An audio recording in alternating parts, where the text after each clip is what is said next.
Good morning, students. In our last class, we have discussed about the sentence pattern, meaning of subject and predicate. The way the words are arranged systematically is called sentence pattern. The basic division of sentence is done into subject and predicate. And I have also explained to you in my last class that a subject should contain a noun or a pronoun. A predicate contains many number of grammatical components. So today we will continue the discussion with the basic sentence patterns in English. Dear students, in English language, sentences usually they operate using a similar simple pattern, that is the pattern of subject, verb and then object. This is the basic sentence pattern in English language. The nice part about this type of structure is that it lets your readers easily know who is doing the action and what the outcome of the action is. Usually, as I said to you earlier in my class, a subject is a noun, or in other words, a subject is the performer of action in a sentence.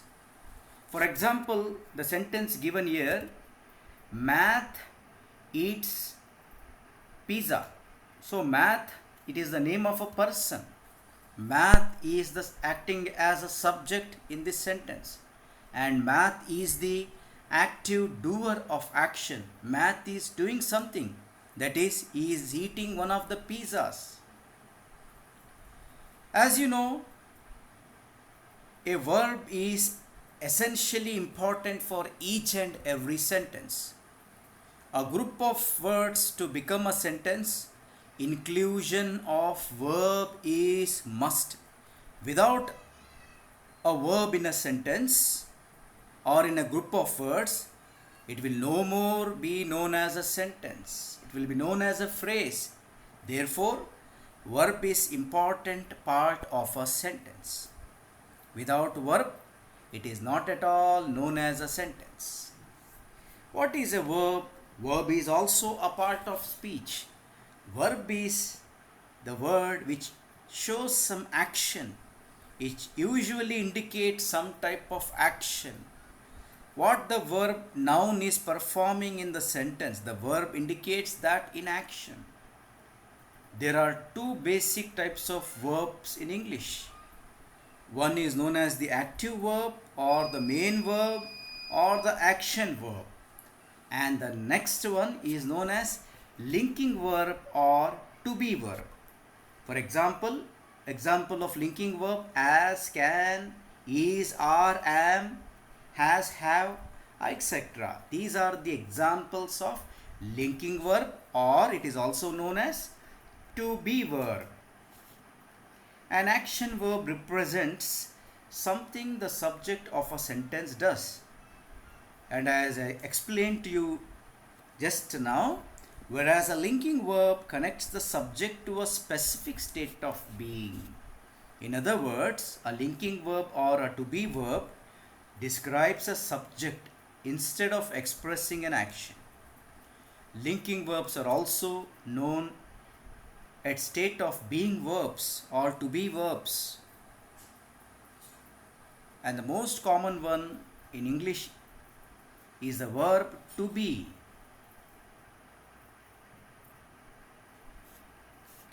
Now let us come to the sentence pattern aspect. We will dissect the sentence Math eats pizza. The verb eats, which is an action verb, because it tells us what Math does. What Matt is doing here in this sentence is eating. In this sentence, Matt is hungry. Our verb is, which is a linking verb or a to be verb. Notice how Matt does not do anything in this sentence. Instead, the verb is describes how Matt feels. Is feeling hungry. So is links Math with hunger. An object in a sentence usually appears after the verb. There are two types of objects in English language. Number one, direct object, and number two, indirect object. Now let us come to the discussion of these two components, direct and as well as indirect object. A direct object takes or receives the action of the verb. In other words, the subject of the sentence acts on the direct verb. The direct object in our sample sentence, Matt eats pizza. So here it is the subject, it is acting mainly on the word pizza. Therefore, pizza is the object in this sentence. An indirect object tells us to whom or for whom an action is being done. To understand this concept, we need to come up with a longer sentence. Our new sample sentence will be, to understand indirect object, Matt cuts the pizza for Nate.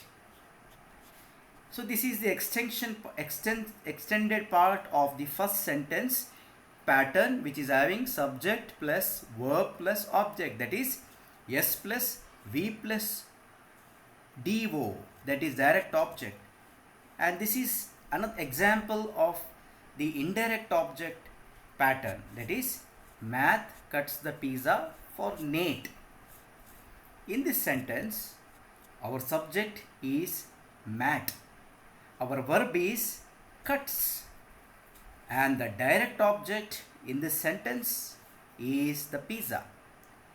And for whom he is cutting, when we question for whom, based on this sentence, for Nate. Therefore, Nate is our indirect object. Matt is cutting the pizza for Nate. Matt is the subject, cuts is the verb, the pizza is the direct object, for Nate is the indirect object. This is the second pattern. S plus V plus DO plus IO. Generally, students, there are many patterns of sentence formation in English language.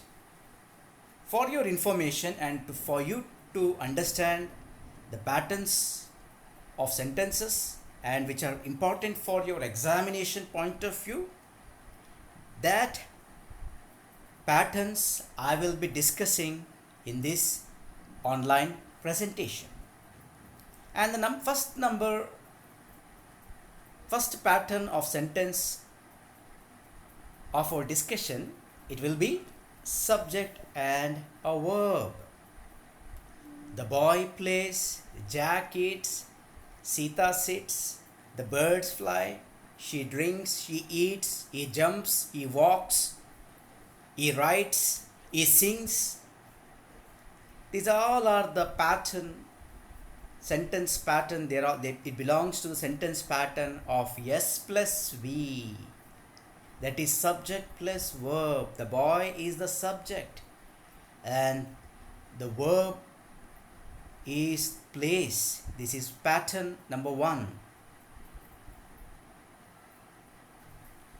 Now let us come to the next pattern. Subject, verb plus object. S plus V plus O. The girl pets the cat. I love apples. Bill kicks the ball. In this sentence, when you observe it closely, the girl is the subject. And what is the verb? Pets is the verb. And what the girl is petting? What is the object here? The cat. The girl, S. Pets, we. The cat, O. That is subject, verb, object. I love apples. You can guess. I, you can answer. No need to guess. You can with full conviction you can give the answer. I is the subject, love is the verb, apples are the object. Bill is the subject, kicks is the verb, the ball is the object.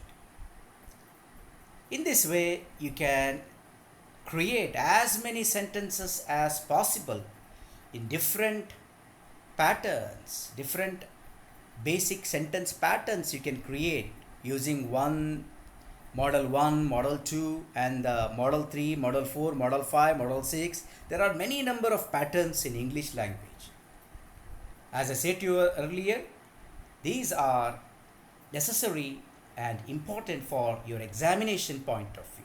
These are rather the simple sentence patterns for the beginners of English language. And the third pattern of sentence formation, that is S plus V plus adjective. Adjective, it is also a part of speech. Adjective is the word which describes or qualifies a noun.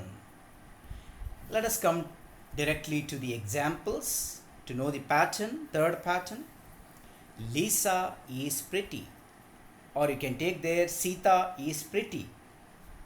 Sita is subject, is the linking verb or to be verb or main or the to do verb. Lisa is a subject, verb is. How is Lisa?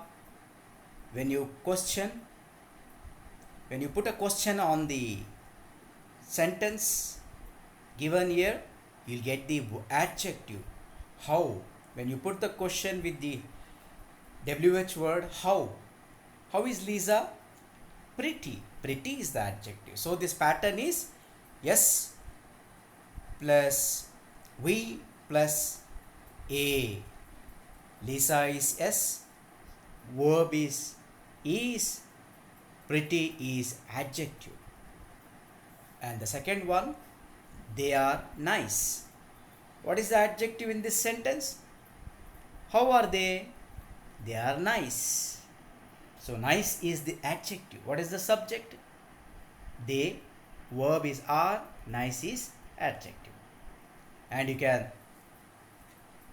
underline by yourself using your scribbling pad or books or sheets or papers.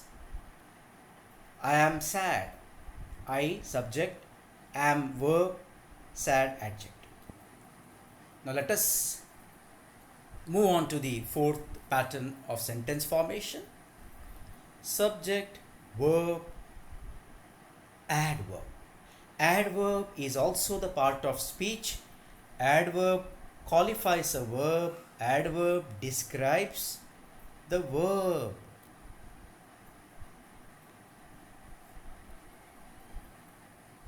Example, Maria laughs. How Maria laughs? Loudly.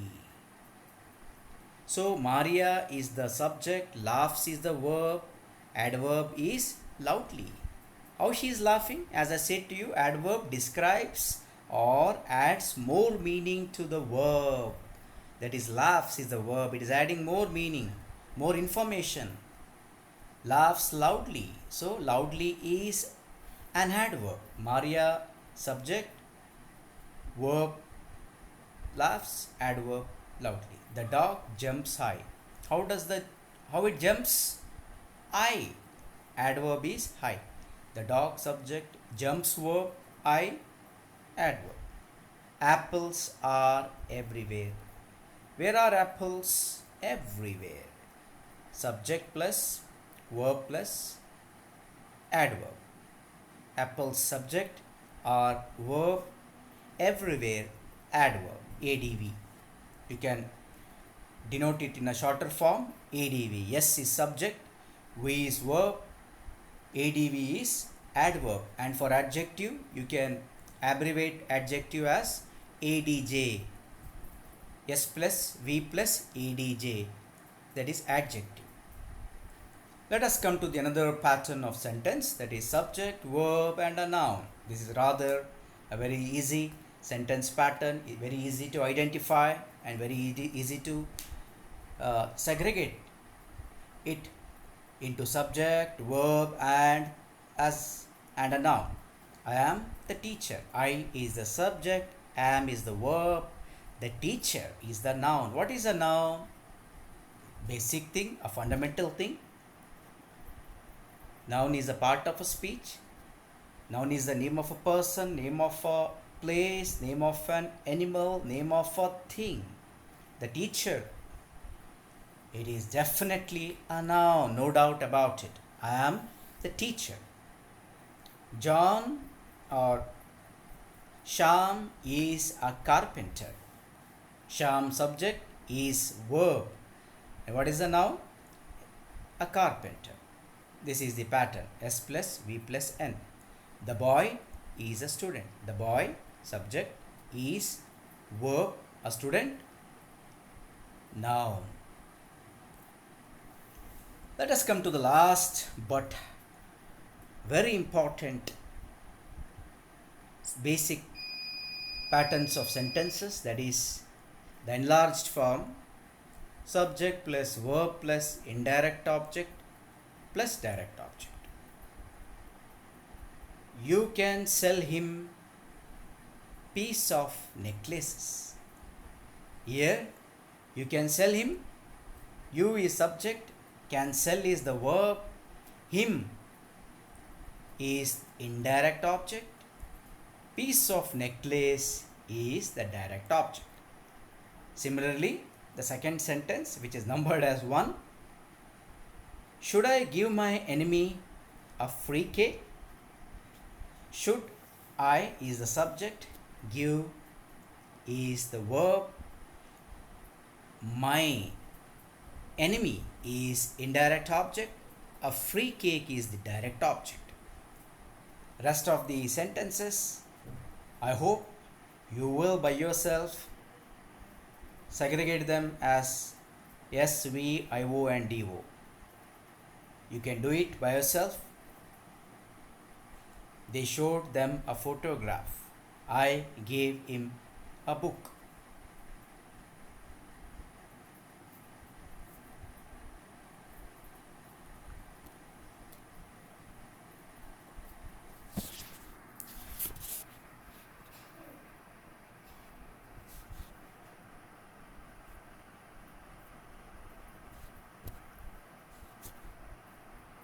Students, in this session we have discussed the basic sentence patterns in English language, direct object, indirect object, verb, adjective, adverb, and as well as noun. Using these parts of speech, how basic sentence structures could be formed and could be used in our writing and as well as in our day-to-day speech. We have discussed it thoroughly and clearly. Regarding these aspects, if you have any query to make, you're free to call me at the working hours to my mobile number, or you can leave your queries in the WhatsApp group. So with this, we end this discussion. In our coming classes, I'll be giving you the exercise relating to the formation of basic sentence patterns in English language. So go through this online video thoroughly, again and again, continuously. You can listen to this video so that you can grasp the grammatical ideas about sentence structures in English language. With this, I hope I will not leave any room for you to get confused. These aspects are very important for your examination. It carries nearly 5 marks. It is an easy kitty. I encourage you should not let go these marks from your kitty. So thank you, students.